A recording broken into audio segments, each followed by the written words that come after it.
بونیر یو داسې خطه ګڼم، یو داسې خاوره یې ګڼم، یو داسې ځای یې ګڼم د خپلې لږې ډېرې مطالعې په رڼا کې، د مشاهدې په رڼا کې. په بونیر کې زما دوستان دي، زما خلک دی، زه ځمه راځمه چې د بونیر خاورې د پښتنو په معلوم تاریخ کې ډېر لوی کردار لوبولی. هر کله بونیر ته زه غمونو له راځم، زه ښادو له راځم، زه مشاعرو له راځم، زه همدغه شانته په دعوتونو باندې راځم.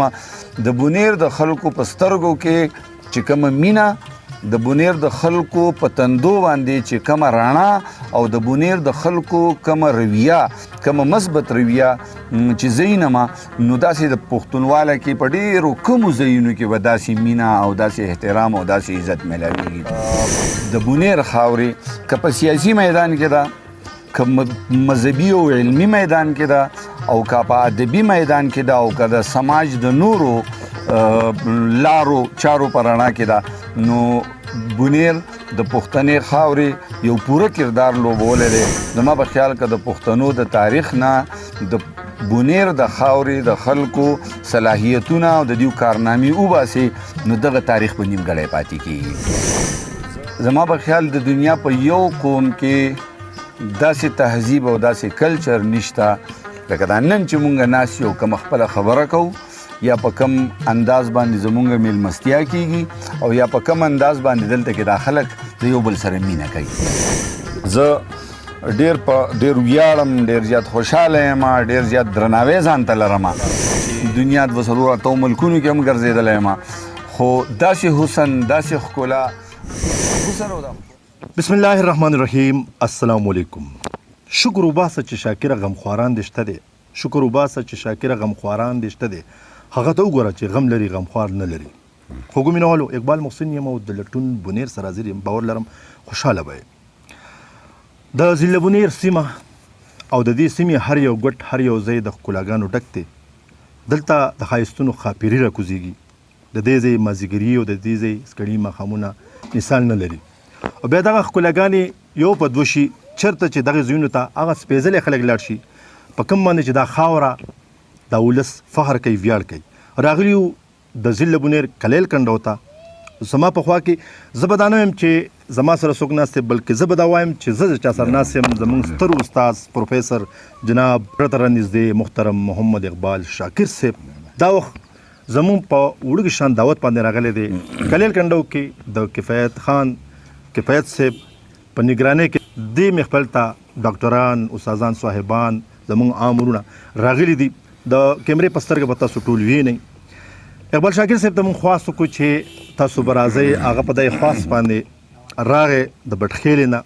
مونږ له د ښکلاګانو یو په دوه کړي، د خپل ښکلاګانو نه ټوکړه مونږ له راکړه. دا ځای را باندې نور هم ښکلی کړو.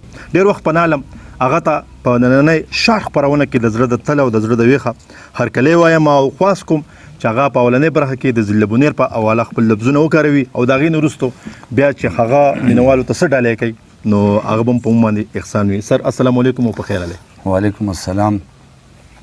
بسم الله الرحمن الرحیم. اللهم صل علی سیدنا محمد وعلى آله بقدر حسنه وجماله. ډېر محترم اقبال محسن صاحب، کفایت خان او د سیول سوسایټي او یا د بونیر ډېرو نوموړو پښتنو السلام علیکم. او د دې سکرین په حواله سره زه د لټون بونیر چې څومره کتونکي دي، څومره اوریدونکي دي، څومره خوښونکي دي، څومره سبسکرایب کوونکي دي، زه ټولو ته سلام او نیکې هیلې او نیکې پیرزونې وړاندې کوم. مهرباني شکریه. داسې ده چې د قام تاریخونه هم دغه شانته لیکلی کېږي، هم دغه شانته نورې دنیا ته وړاندې کېږي، لکه څنګه چې دلته مونږ لس 15 تنه ملګري ناست یو او خبره کوو. زما په خیال د دنیا په یو قوم کې داسې تهذیب او داسې کلچر نشته لکه دا نن چې مونږ ناست یو، کوم خپله خبره کوو یا په کم انداز باندې زمونږ میلمستیا کېږي، او یا په کم انداز باندې دلته کې دا خلک د یو بل سره مینه کوي. دا خاصیت الله پاک پښتنو له ورکړی دی.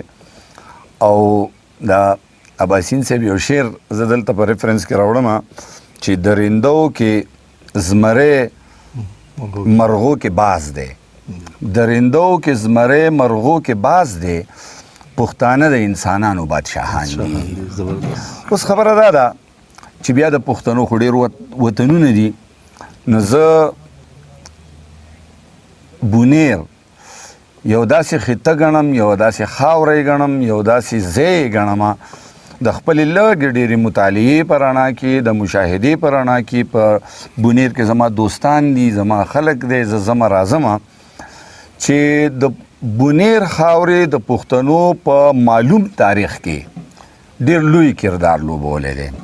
او د هغه پیر روخان بابا د مارکې نه والا تر دې دمه پورې چې دی نو د بونیر خاورې که په سیاسي میدان کې ده، که مذهبي او علمي میدان کې ده، او که په ادبي میدان کې ده، او که د سماج د نورو لارو چارو په رڼا کې ده، نو بونیر د پښتنې خاورې یو پوره کردار لوبولی دی. زما په خیال که د پښتنو د تاریخ نه د بونیر د خاورې د خلکو صلاحیتونه او د دیو کارنامې وباسي، نو دغه تاریخ به نیمګړی پاتې کېږي. زه ډېر ویاړم، ډېر زیات خوشحاله یم، ډېر زیات درناوی ځان ته لرم چې تاسو زه دلته میلمه کړی یم او زه مو دلته راوستی یم کلیل کنډو ته. زه ډېر زیات ګرځېدلی یم، د باچا سره مې په ګاډي کې خبره کوله، دنیا د 200 ملکونو کې هم ګرځېدلی یم، خو داسې حسن، داسې ښکلا، دا حسن او دا ښکلا هم په خپل ځای باندې ډېر خوند کوي. خو چې کله هلته بیا د خلکو رویې، د خلکو څهرې، د خلکو سترګې، د خلکو تندي حسین یي، ښایسته یي او په هغې کې مینه، نو بیا سړي له ډېر زیات خوند ورکړي. نو ما هر کله بونیر ته زه غمونو له راځم، زه ښادو له راځم، زه مشاعرو له راځم، زه همدغه شانته په دعوتونو باندې راځم. د بونیر د خلکو په سترګو کومه مینه، د بونیر د خلکو په تندو باندې چې کومه رڼا، او د بونیر د خلکو کومه رویه، کومه مثبت رویه چې زه وینم، نو داسې د پښتونواله کې په ډېرو کمو ځایونو کې به داسې مینه او داسې احترام او داسې عزت میلاویږي. او که خبره پې کوم نو ډېره زیاته خبره پې کېدی شي، خو زه ستاسو ډېره زیاته شکریه ادا کوم، د کفایت خان او اقبال محسن صاحب ستاسو، ډاکټر صاحب ستاسو د ټولو ډېره زیاته شکریه ادا کوم چې موږ هم دا درناوی راکړو او دا جنت مو په موږ باندې ولیدو، نو زه ستاسو ډېره زیاته شکریه ادا کوم. ستاسو مننه سره ډېره